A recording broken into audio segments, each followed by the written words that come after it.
So the iPhone 15 Pro is already a few months old now, which means that we already have refurbished iPhone 15 Pros on Amazon and other third-party sellers.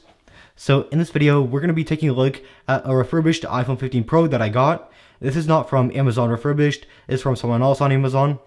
But let's start by opening the seal. So now that we've gotten rid of the seals, let's take a look at what's inside. So here's a 15 Pro, and we don't have a cable here, but let's just take a look at this. Now the only way that I could actually tell this apart from the current iPhone 14 Pro that I have are the titanium sides, which feel a bit different, and on the back we have lighter camera rings, and on this side of the phone we actually have an action button, which we're going to take a look at in a moment. And it seems that we don't have a charger here, so I'm going to check if this iPhone has any battery in it.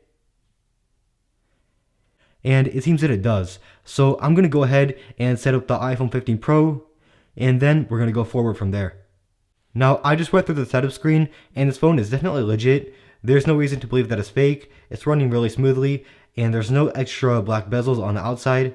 So I definitely didn't get scammed when buying this phone. Now, I know a lot of you are going to be switching from the iPhone 14 Pro, so in case if you are, I'm going to test out the iPhone 14 Pro case works on the 15 Pro. So the case fits in really nicely, which means that you won't need to buy a new phone case when buying this iPhone 15 Pro. And the last thing we haven't covered yet is whether or not this device is in good condition. So on the back, there seems to be no scratches whatsoever, and that's same for the front. I really can't spot any damages. And the battery health probably got a bit worse because it's been replaced.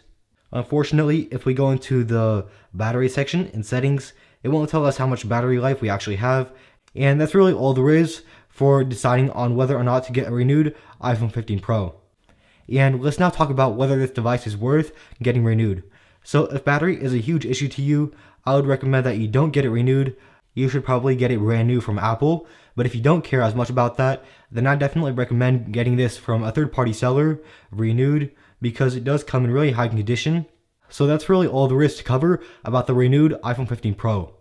And one feature that this device comes with is the action button, and you can actually enable this by going out to the action button settings. Then just select between silent mode, focus, camera, or all these other options. And you could even choose to do an action from the Shortcuts app. I'm just going to go with the silent mode, but there is a lot of options for you to choose from. Now that's really all there is for this video. I hope you all found this helpful, and if you did, be sure to like, subscribe, and check out my channel to see more videos like this in the future.